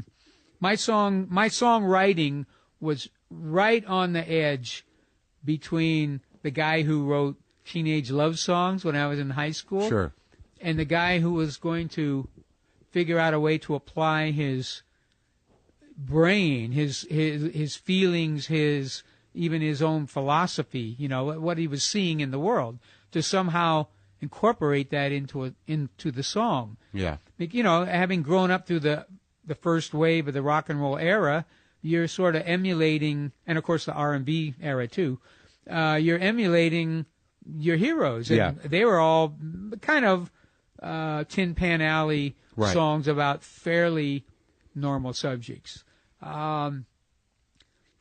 Porterville, by the way, on that album, though, that was a song that started while I was in the Army, on my active duty in the Army. And were you drafted or you joined up? I was drafted. Yeah. No, there was no way I would have joined. I mean, I was very anti, like most people in my generation. Most guys, Vietnam did not, as a let's go get them, it did not resonate with my generation. We really kind of saw it as a tragedy, to say it in simple terms. No one could really figure out, well, why are we there? What are we fighting? What is it? What's it? And as Nixon got elected and became the guy in the White House, who was even more simpatico with all the big business and all that. I mean, it started, if you were paying attention, it became very clear that, hey, this war isn't about patriotism and my country and all that. It's about money. It's business, in other words. They're basically sacrificing the young men and women of my country for business interests. How wank is that? That stinks. But they had a draft then, so they could come grab you against your will. And, I mean, that was the huge difference between Vietnam and Iraq. And you didn't end up going to Vietnam. I didn't go to Vietnam. No, I stayed in this country. But anyway, so during the time I was on active duty, a lot of your day would be spent marching out on a parade field. It's this big square mile of asphalt somewhere where it was 115 degrees, because they didn't know what to do with you, but they couldn't leave you just sitting around sleeping. Yeah. So they would march you. You'd go out and you'd march for like 3 or 4 hours in a day. I mean, frankly, I was delirious half the time, right? Yeah. And I remember a couple of things. One was you had to spit shine your boots. Right. Had to shine them up to a mirror shine. And while I was marching around, there'd be this one thumbprint or fingerprint on my otherwise glossy toe of my boot, and it would be there kind of like a little devil, a little, gremlin in my mind. I'm seeing this one smudge thumbprint on my spit shine boot, and it's going, ha ha, and I try to wipe it, away in my mind. It would just move over, and no, and you're marching along, 2, 3, Or and some guy going, you know, they all talk about Jody all the time, by the way. Anyway, so that was one thing that was going on in my head. And the other thing was this narrative about my childhood. And I began to realize I was writing a song and didn't even know it. And I was talking about my dad, somehow that he was sort of from the wrong side of the tracks. I was, therefore, the next of kin and the wrong side of the tracks, because I kind of felt that way as a kid. We were sort of lower middle class. So don't get me wrong. I never starved or anything. Right. Always had shoes. Yeah. You know, but it was just sort of a lot of kids feel that way anyway. Right. I certainly had a lot of trouble with acne, that kind of thing. Yeah. Awkward with girls, you know. Yeah. I mean, the whole normal teenage thing. Right. And so I began to put it into this song, just kind of not so much incidences, but the emotion. Right. It was a pretty punk song, way ahead of its time. This was Porterville? Yeah, Porterville. Yeah. And so all those days and weeks we were marching around, I was creating Porterville. What I didn't realize, because you asked about, in a kind of sideways way, you asked about storytelling. Mm-hmm. And that one was really the first one. It became, instead of, I love you, Marie, why did you break my heart? I'm as sad as can be. Right. Part somewhere. Right. Yeah. Instead, I was telling this cool story, and when I got home, I don't think I ever wrote it down until when I got home and I started getting serious about writing. And I realized it was kind of a cool little. It was just different. It was different than the usual boy, girl, and broken heart thing. Sure. Then Proud Mary, as you know, became really the first really good song that I wrote, and so that was to me was a big accomplishment just to get there. And then again with a story. Yes. Yeah. Right. It was to get to where I sort of had. Now I had that in hand. I kind of was starting to know what I was doing, sort of. Yeah. You know? Yeah. And as I did that, I began to reflect that, wow, I can write about something. I can tell a story, but I can have a point of view. Yeah. I can say, I can kind of put up an example, and then use that example about what I've pointed out, and have a point of view about that.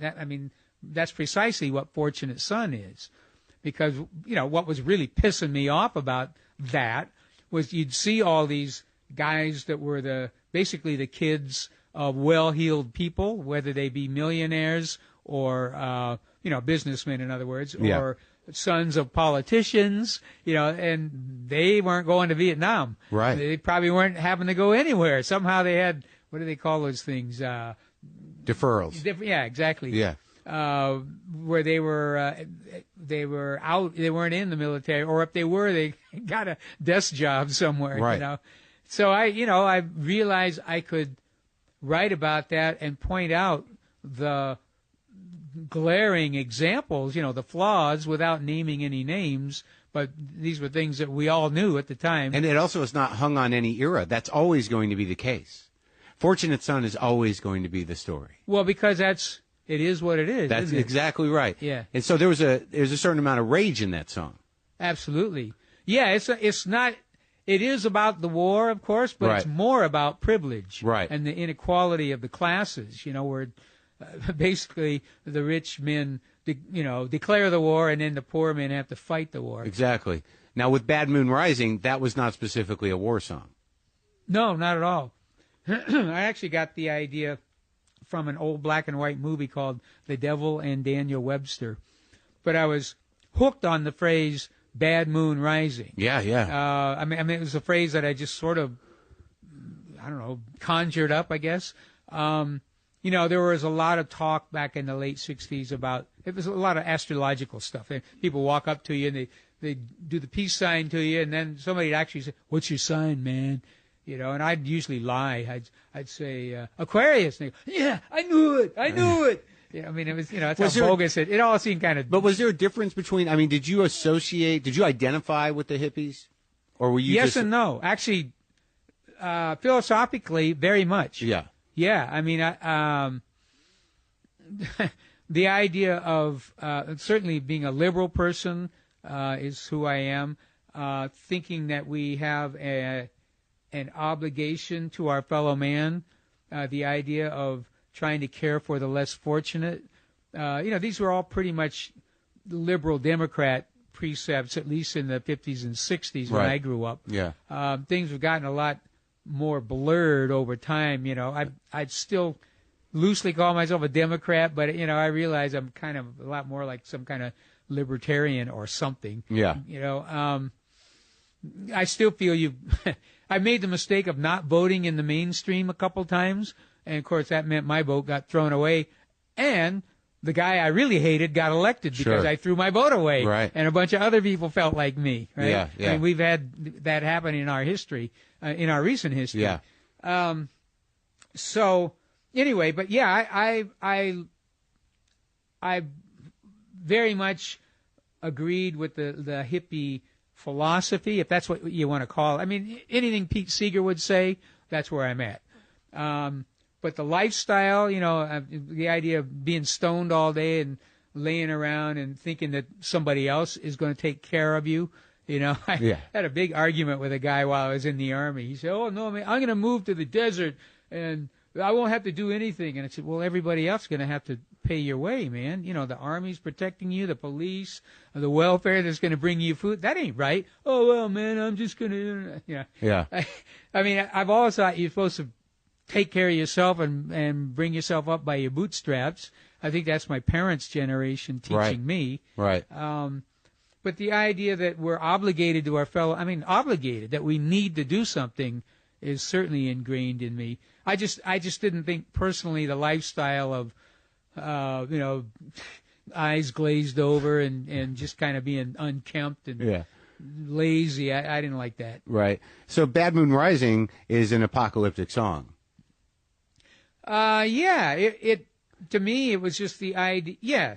And how it's scary in that way, it was basically, it's not really a protest song at all. It's more, these great forces happen in our lives that are beyond our control. I mean, to me, that metaphor in that movie, because the star or the hero in the movie sells his soul to the devil. Right. Yeah.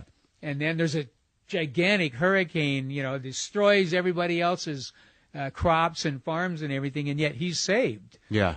Just that image after he spends the night cowering in his barn and all these noises outside, and he comes out and his land is perfectly protected, and wow, that was scary. But of course, in the movie, he starts to have second thoughts about eternity, and he hires, I think, Daniel Webster to argue his case. Get him. No, you didn't see this phrase, Mr. Devil. You see the fine print. He doesn't owe you his soul and 10 masters. Yeah. But that song got co-opted by the Vietnam generation. There was that thing you wrote about that moment you had with that vet who talked to you about the song. I found that very powerful. Oh. When he came up to you and he said that. Well, that was in what happens is when you're a record maker or making any kind of art, you make it within yourself for a certain purpose or a certain reason, and then once it goes out there into the public, you really aren't in control of it anymore. Sure. And it can be interpreted in a lot of ways, and then even adopted or adapted in a lot of different ways. A lot of my songs had that happen to them. What'd that guy say to you? And that's all cool stuff. Well, what happened in the case of this song, it was it's one of the most profound moments in my whole life, really, because it was so deep into another person's reality that I didn't live.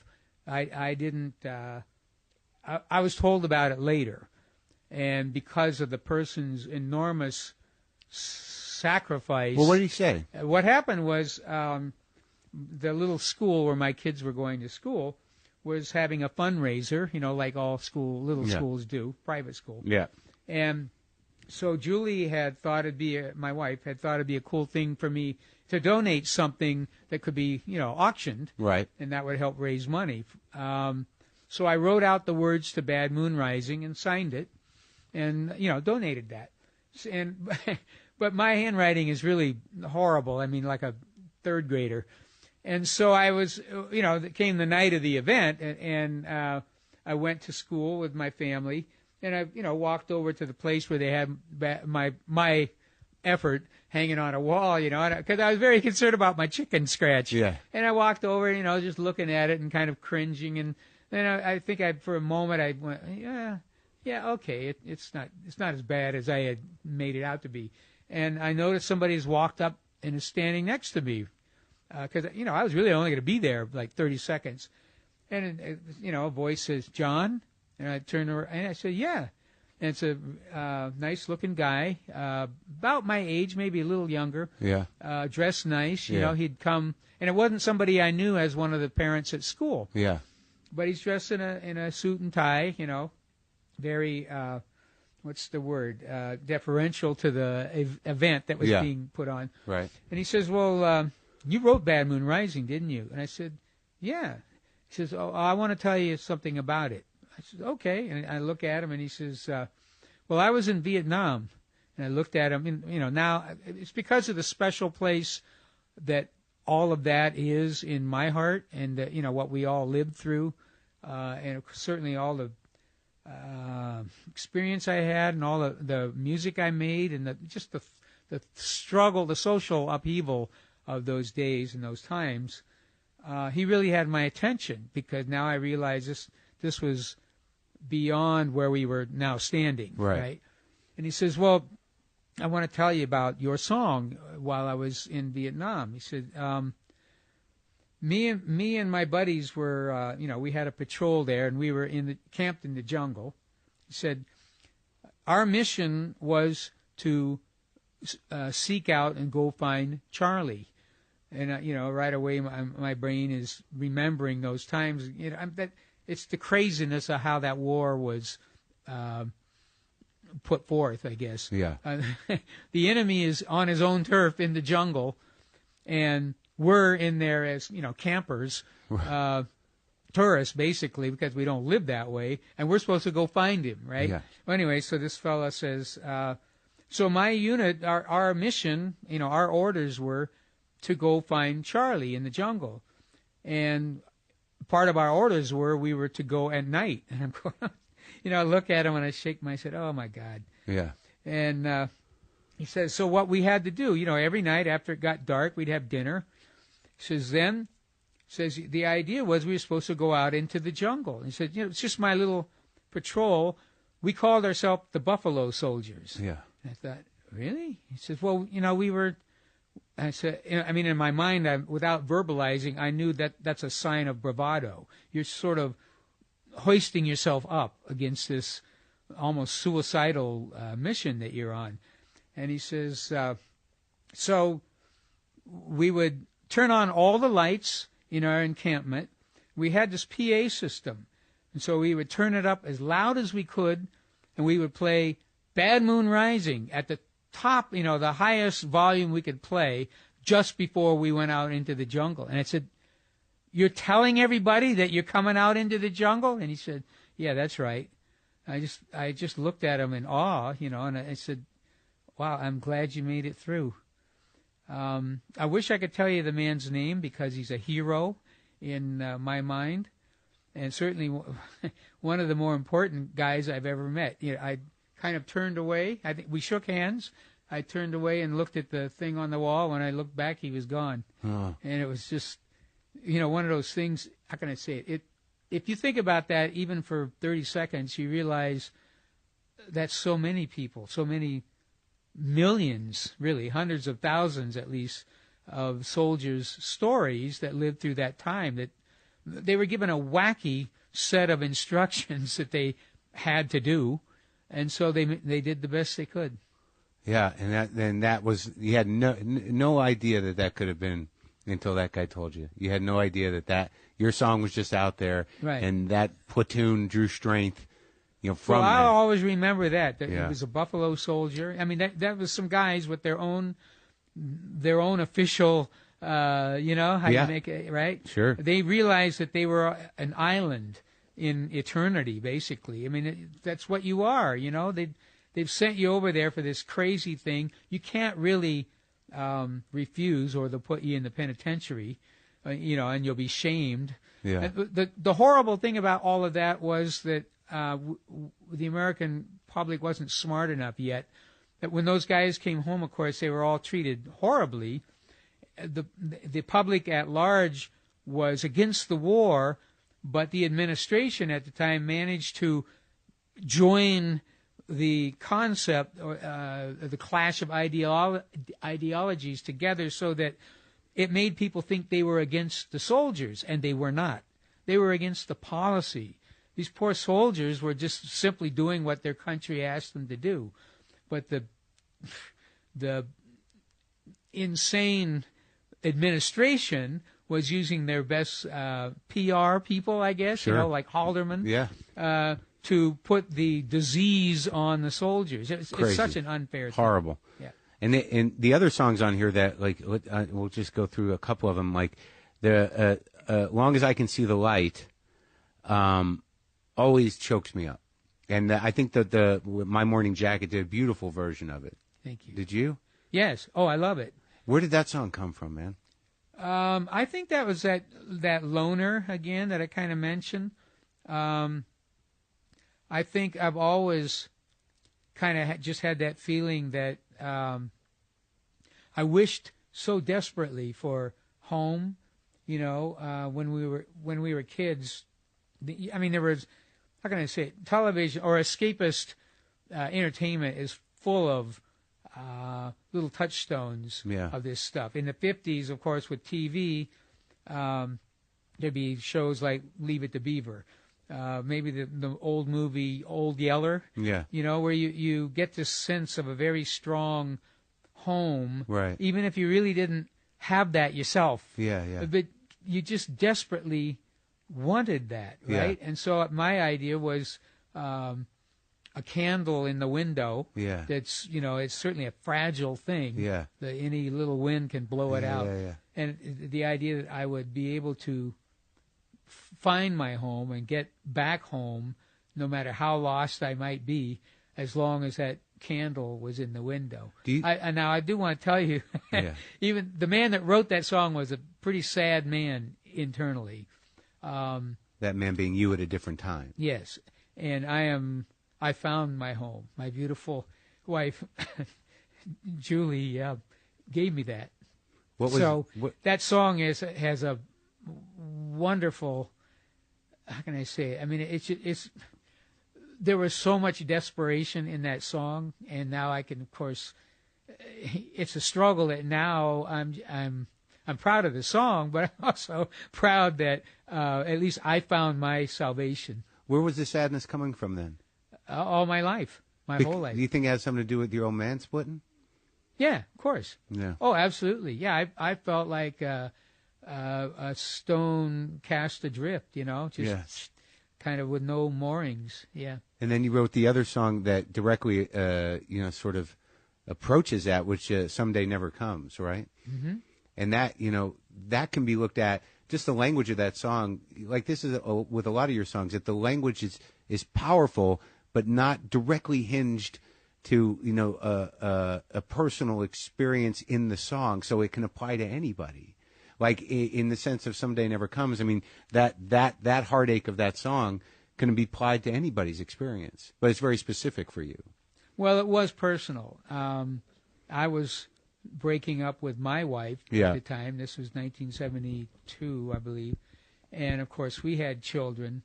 And the phrase, it was something my dad would say, or my parents would say. They would say, oh, someday. Yeah. I'd hear someday, or someday you'll understand, or someday, right? And so there's, I don't know how this is a songwriter and a poet at heart, I guess, because now I really, it's amazing that I came up with that title, Someday Never Comes, because it's an angry statement. Yeah. My parents said it to me, and basically I'm the man who's grown now, the child who's now a man, and I'm saying it to my child, and it just that's so sad to me. It's Yeah. horribly sad. But I'm angry at the, let's say, fairy tale I'd been given as a child. Someday you'll understand. You don't. Yeah. You know, you never come to understanding. You come to that's the way it is. Acceptance. But you don't. Yeah, but you don't. You accept only because you're older. You know, and you don't want to be bitter. If somebody tells me, you keep thinking someone's going to leave a toy for you down on the sidewalk where the path of your house meets the sidewalk, and you think somebody's going to leave a toy there, and every day you run down there and you look for your toy, you know, for 15 years.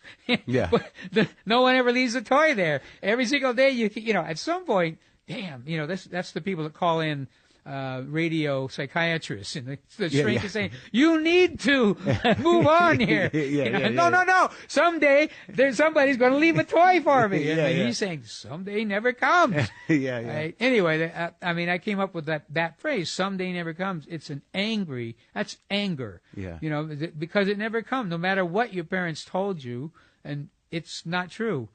Someday never comes. Well, the anger thing, I mean, this is something you've had to deal with your entire life. I mean, you know, when I read about, but when I read about you and what you went through with Fantasy Records and with Saul Van Zant's and that whole thing, I mean, a good chunk of your life was fighting for your own work. Yep. And finally you got resolution around that. Well, it's really not, Mark. What it is, in other words, I don't own my songs. So that's not resolution. If I live long enough, I'm going to get them back after a long, long time. How did that happen? Here's the simple truth. You have a little band, right? None of you has been within a million miles of any sort of fame or making it or money, right?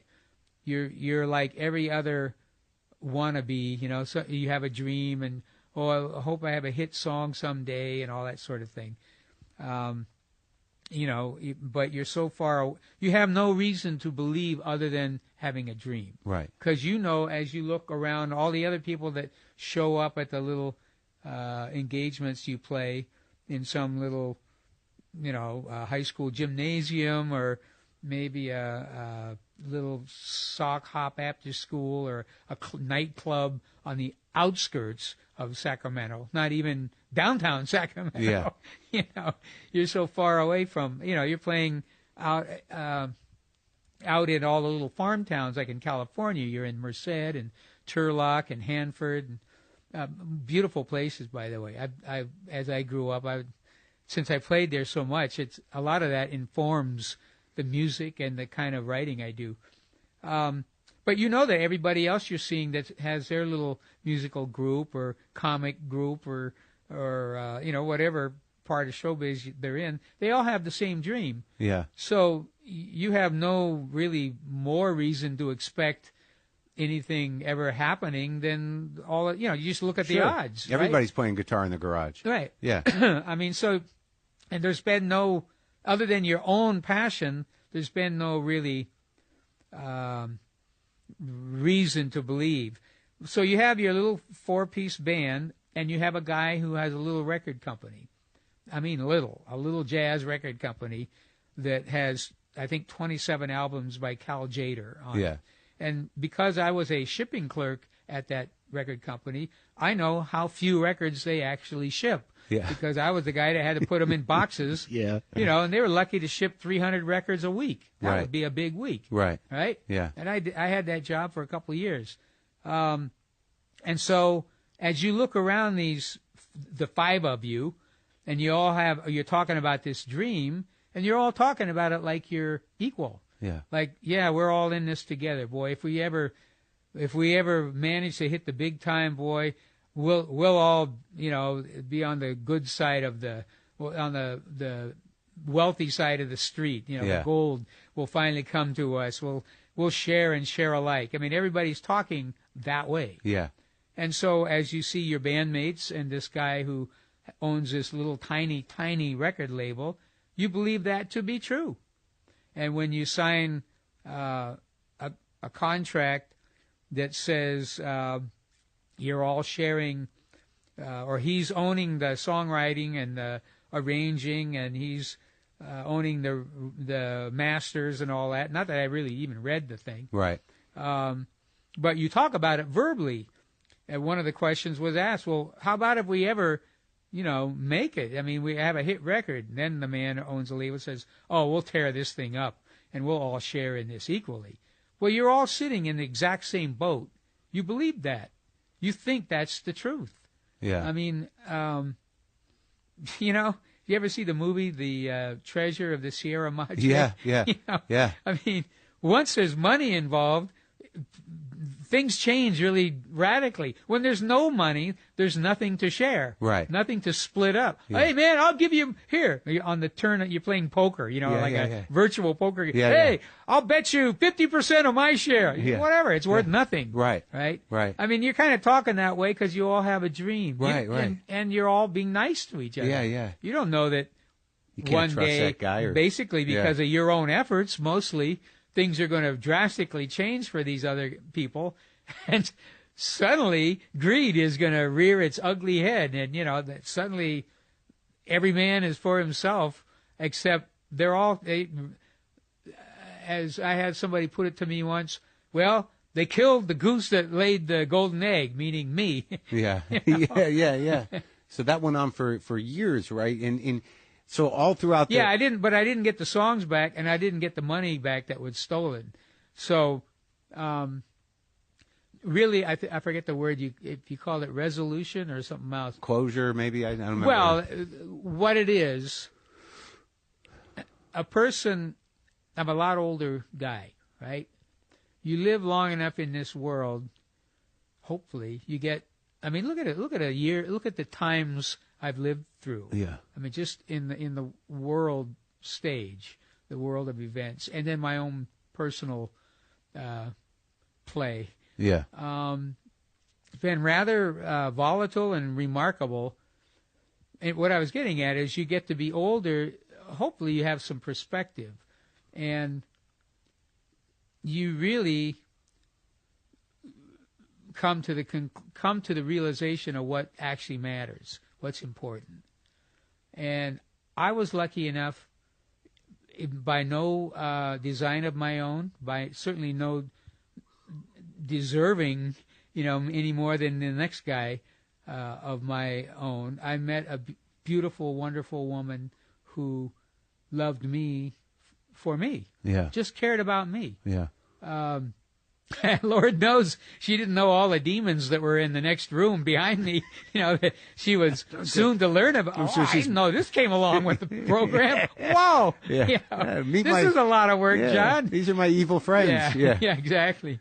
Well, anyway, and I fell in love. We fell in love. It's the most, I can remember way back when it first happened to me. I was babbling like an idiot. I would talk about it so much because it was like a new toy in my life. It was, wow, love is everything. I mean, I would grab people I'd known, for years. Do you know what love is? Yeah. And come on, man. This is what it means. I'd talk and I'd wear people out. Well, it is the truth. The only thing in this world really is love. And to have one person in your life that suddenly you realize they're more important than you are. And I mean that in the sense that for me, she is more important than I am to me. Yeah. I would do anything for her. So therefore, all that selfish stuff, again, this is a process, Mark. This didn't happen to me like I opened my eyes, she fluttered her eyes, and I went, boom, like Thumper in that movie. It took a while for me to get all this, So with her love and with her support, you were able to get out of yourself and get a little peace of mind. The peace of mind is knowing, and especially as a family came along, you realize that no amount of money in the world compares to having Julie and my kids in my life. No amount of money, no fortune, no gold record or achievement or it doesn't even come close. Frankly, my proudest achievement in my life is my family. It's I get to ask, well, what did you do? Was it Woodstock? What's the coolest thing? And they're always thinking in terms of career stuff. I go, no, my proudest achievement is meeting Julie and somehow not messing that up, and then having my wonderful family with Julie, because, and this is sincere, this is the truth. Some of the days, especially when I was still kind of working it out and, had all those anger emotions you talked about, I could open my eyes real wide and go, my little boy here is so much more meaningful to me than that stupid contract and whatever money got lost or whatever. I mean, it's holding my little child here, holding my wife, thinking about what we have is so much more fulfilling. I mean, it's obviously more precious. Were you able Therefore, and the other side of that became very true to me, very clear to me. I mean, no amount of money can buy that. You can be that guy over there on Wall Street that owns, half the East Coast, right? And all he really wants in his life is what I have. In fact, I've said that. He wants what I've got. Exactly. And I've already got what I want. And that's that. It's as simple as that. Has this, like, in your new state of mind, has this been able? Have you been able to? Because I know there was a lot of tension with the band, and there was tension with your brother. Were you able to get any closure around that, or make an amends along those lines with the guys in Creedence, or in memory of your brother? The closure in my mind about my brother Tom, in the real world, while Tom was still alive.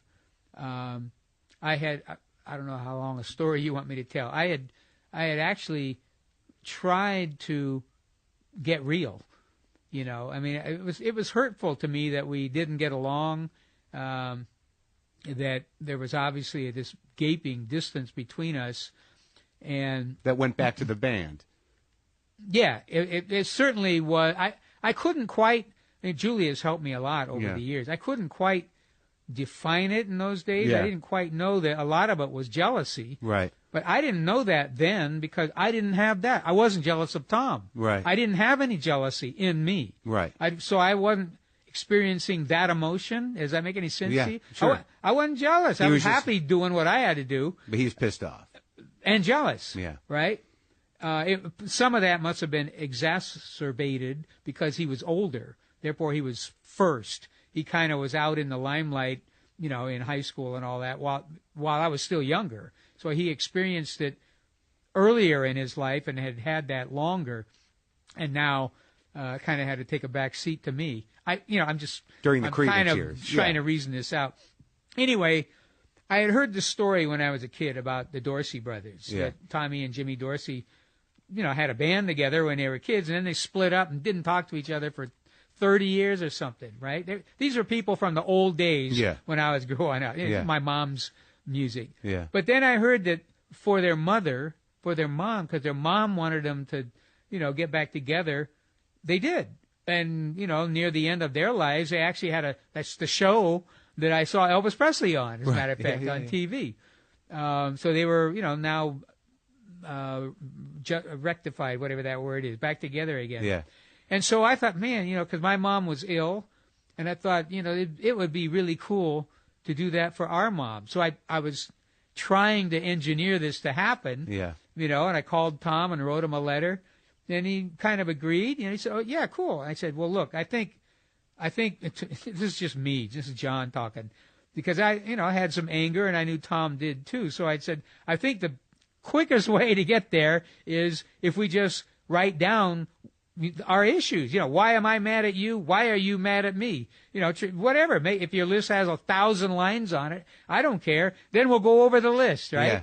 Yeah. Now, Tom had always been sort of he managed to be a bit in, I want to call it either denial or some sort of displacement sometimes from what was going on right now. I want to say displacement from reality, but that's a little harsh. So he was hung up in the past when the band broke up and everything else. Yeah, he's hung up in those feelings because he was still doing that, right? So anyway, he agreed. Yeah, we'll write down, So I wrote down on my list, which later had probably 6 or 7 lines, but the first thing I wrote was, Tom, I'm mad at you because you sued me. So I sent that to him, we did it by phone. I know we talked by phone a few times, but we did letters. And his response back was, no, I didn't. And so I'm going, huh? Yeah. What? Because he sued you over the name? Well, yeah, he sued me over, it's very complicated, but at the time when all the money had disappeared from Creedence and all that. From Saul Van Zandt took it. Yes, yeah. This offshore, right. Offshore banking tax deferral thing. It's very clumsy or cumbersome to try and explain. But anyway, and so Tom kept saying, well, no, I didn't sue you.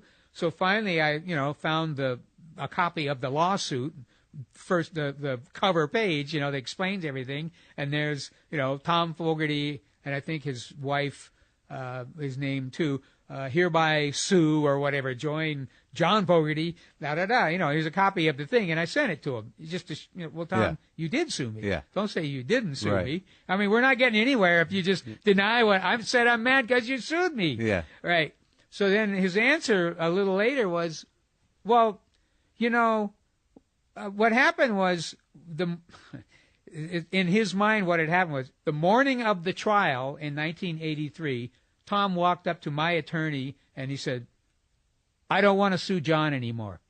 So in his mind, he wasn't suing me. Yeah. And so that's why he answered, I didn't sue you. Right. You're right. The Even paperwork was I'd had to give, I don't know how many depositions and file papers and all of that over those 6 years or whatever it was, defending myself against that. Yeah. Anyway, so we got past that one and we went on to whatever the second line was. We tried. Yeah. But, it was still sort of, this was really hard work for, everybody, I guess. Then Tom got ill. Yeah. Right? And he was dying.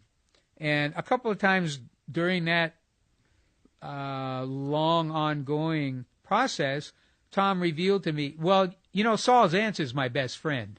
Ugh. And so, so whenever he'd say something like that, he's ill, right? Yeah, right. So I can't really contest it. Right. Or try to argue, no, he's not. Yeah. Because if the other guy says somebody's your best friend, you can't, how can you argue against it? That's what he believes. Yeah. Although, in my mind, I know that Saul Zaentz, you know what, Tom? He's using you, Tom. Sure. He's using you because now you won't go against him. You'll have you as an ally against me. So it kind of ended that way. Yeah, it just got complicated. That's pretty complicated, right? Yeah. So, Tom was being used, and Saul was a really evil person to do that. But to jump ahead in time to my wonderful life now, I've thought of, obviously, I think of my brother, the guy that we sat in a room dreaming about music and hearing Satisfaction in the car for the first time by the Rolling Stones and looking at each other that certain way when you hear something and go, oh my God, listen to that, that sort of thing. Yeah. And I decided that, if Tom was here, we would talk about it. I forgive you, Tom. Yeah. And I know he would because I'm healed enough that I can forgive him. Yeah. It really doesn't matter. Yeah. You get that? Can you understand that? Sure. It's whatever it was that when I was angry, well, I'm not angry anymore.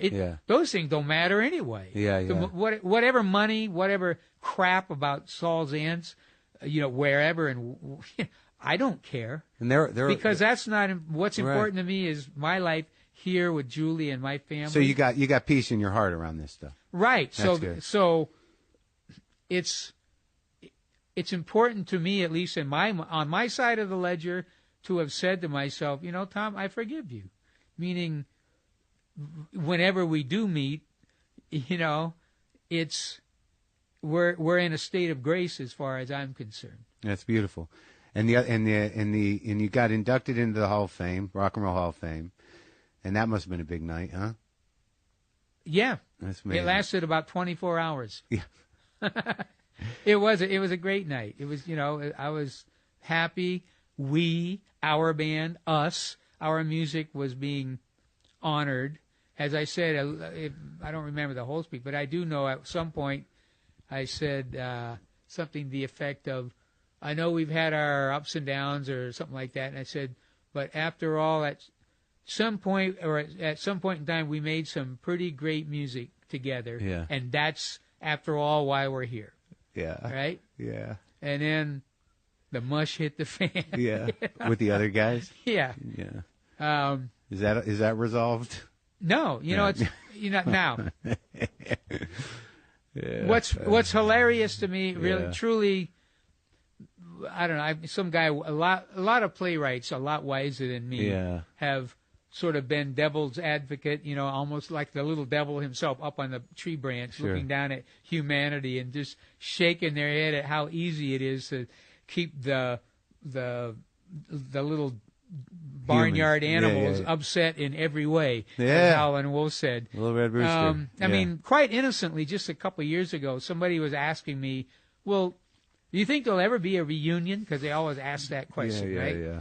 And the first thing that happened was, because I'm asked all the time, but this particular time, I said, wow, you know what just happened? He goes, what? I said, well, in the days gone by, I would always it's like you push the button and I go, no, you'll never have a reunion. Yeah. But this time it's like, I was just real easy going about it. I said, I don't know. Maybe it could happen. My knee didn't jerk, in other words. I didn't have an automatic response because I'm happy. Yeah. And I'm kind of looking out from my porch. Yeah. I got my little lemonade sitting here and I'm going, this big old world, you never know what's going to, I'm looking at the freeway across the lot over there and cars going this way and trucks going that way. And I don't know. You never know what might happen.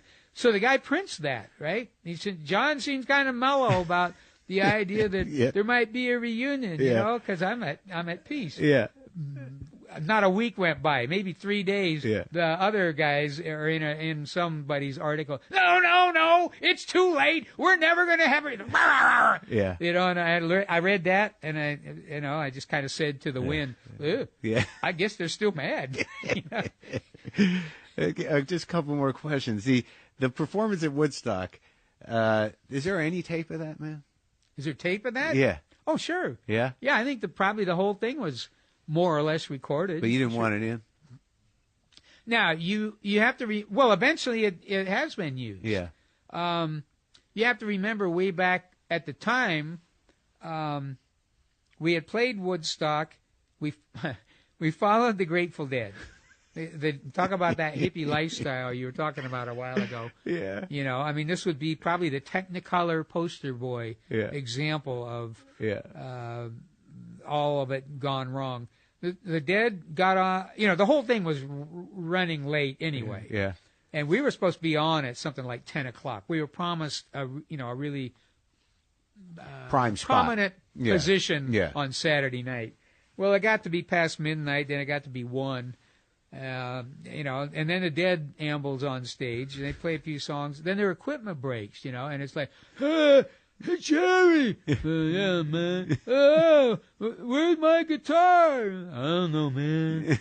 The equipment broke, and so there was no music at Woodstock for 45 minutes or whatever, right? Yeah. Then finally they insist or persist on coming back out. They finally find the electric, the electrical outlet, and they plug in an amp or whatever, and they start playing. By the way, it was "Turn On Your Love Light." Bobby Bland song. Well, yeah, I love that version. Yeah. But this was some white boys from Milpitas. Anyway, and so they play for like another 45 minutes after that. It's getting late. Yeah. So Creedence comes out finally on stage. I don't even know. Here they are, Creedence, Clearwater. They run out. We play our first song. It's probably Born on the Bayou. And we're trying to kick out the jams. And finally I look down at the people. Well, they're all asleep. They're all muddy, naked, and asleep. And so I'm stomping up and down. At some point, I literally walk up to the mic. It was to be a big opportunity for my little band from El Cerrito, right? And I look out and I said, man, we're up here. We're just rocking. We're hoping to do a good job for you. We're having a good time. We hope you are too. And I'm looking out, nothing. I mean, no response. Finally, some guy way out in the darkness is, flicking his Bic. Yeah. And he goes, don't worry about it, John. We're with ya. I mean, the fact that in 500,000 people, I could hear that one guy a quarter mile away is astonishing. Yeah. Because everybody else, the only thing you could hear was snoring. Yeah. Well, the Grateful Dead had put 500,000 people to sleep, right? Yeah. So I just, Creedence at this point in the middle of 1969, we were on our third gold single. Probably had 3 albums in the top 10. It was pretty clear that we had a hold of that freight train that's rolling down the track at a pretty high speed. That was all really great, and it wasn't right then, by the way. It was a year later, maybe. Somebody sent me a tape of Bad Moon Rising, and we were thinking of putting this in this movie we're making, right? Yeah, the Woodstock movie. I listened to it, and it was, it's kind of a sideways version. It was okay. Yeah. It wasn't horrible, but there was no, extra oomph. No electricity. And, right. And, well, I just thought everything else we're doing is what do they call it nowadays terms? Over the moon, hitting it out of the park. Yeah. And here's this thing that's kind of, not so, it doesn't show us in great light. Right. And I just thought, why do I want to be part of something like that? Yeah. So I just said no. Years and years went by, and finally I did say yeah, because it was, by now it was just historic. Yeah. But it wasn't helping the career at all. I get it. It was kind of, it was showing a weakness, you might say. Sure.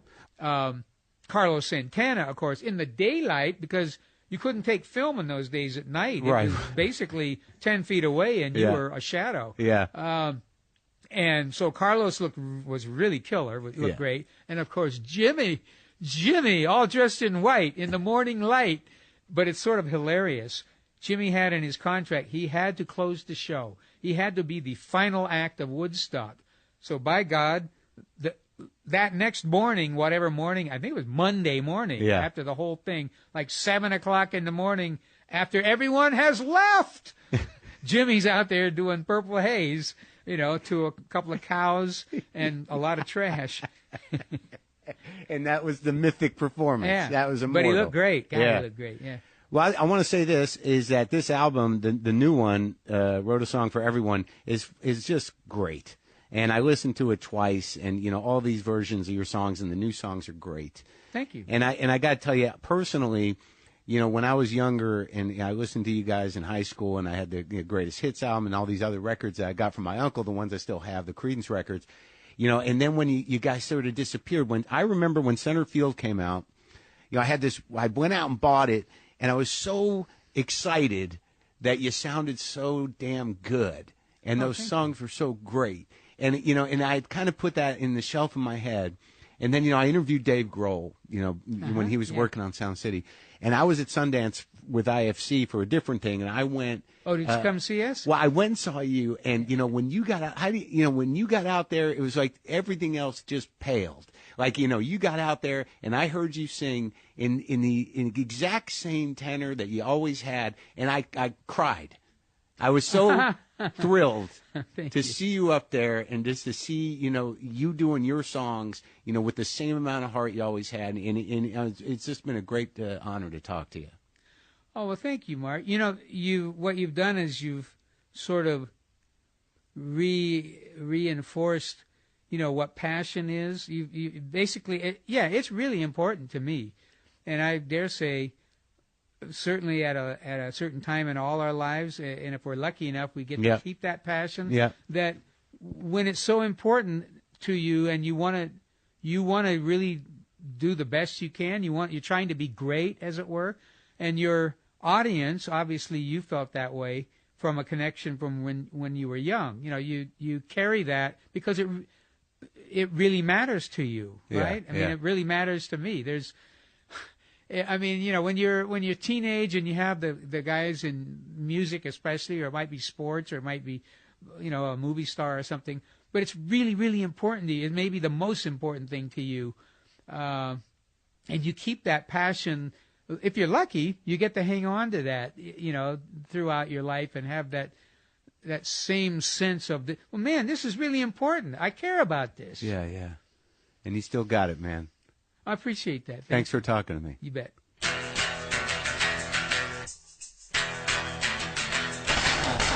I was ecstatic driving away from that interview. I hope you enjoyed it. I listened to the record on the way back. I'm telling you, man, the version of As Long as I Can See the Light with My Morning Jacket, it's making me cry thinking about it. I swear to God. It was a real honor for me to meet him and talk to him. Just a very special day for me. I hope you enjoyed that. Let me tell you what I'm going to be doing. I'm going to be in Phoenix at Stand Up Live on Thursday, June 6th. I'm going to be doing a book event at Politics and Prose at 6 and I in Washington, D.C., Tuesday, June 11th. I will be doing a book event at Barnes & Noble in Union Square in New York City, June 12th. I will be doing a book event at the Bryant Park Summer Reading Series, hosted by Julie Klausner, I believe, June 13th. That's a Thursday. And I'll be at the Brattle Theater for the Harvard Bookstore on June 14th. That's Friday. My old stomping grounds. There's also an event with me and some of my writers and Bobcat Goldthwait and a couple of the writers going to be doing an event at the Paley Center here in Los Angeles on Tuesday, June 18th. And I'm sure other things will pop up between then and now. Don't forget, I'll be at the Ice House in Pasadena June 2nd, Los Angeles people, with Dave Anthony doing something. Get yourself some Just Coffee. I've actually got some right now. They should send me some. I'm almost out. Hold on. Haven't done one of these in a while. Pow! I just shit my pants. Look out. JustCoffee.com. .coop. Wow. Has been a while. Forgot the tag there. JustCoffee.coop. What else? I told you about Mike Lawrence's album. Mike Lawrence is a very funny kid. Go get it. Sadamantium. Yeah. And again, the music today was by the Zigzags. Mike's album comes out on the 20th. iTunes and Amazon. Zigzags did the music today. I have to go write my intro for John Fogerty for tomorrow night. What I should go with is, ladies and gentlemen, this man has made some of the... Ladies and gentlemen, this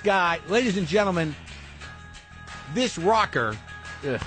Ladies and gentlemen, I want to bring... Are you ready for a great show? Are you ready for a great show? This guy needs no introduction. See, now it seems trite. This guy, ladies and gentlemen, the man I'm about to bring to the stage has written some of the most amazing...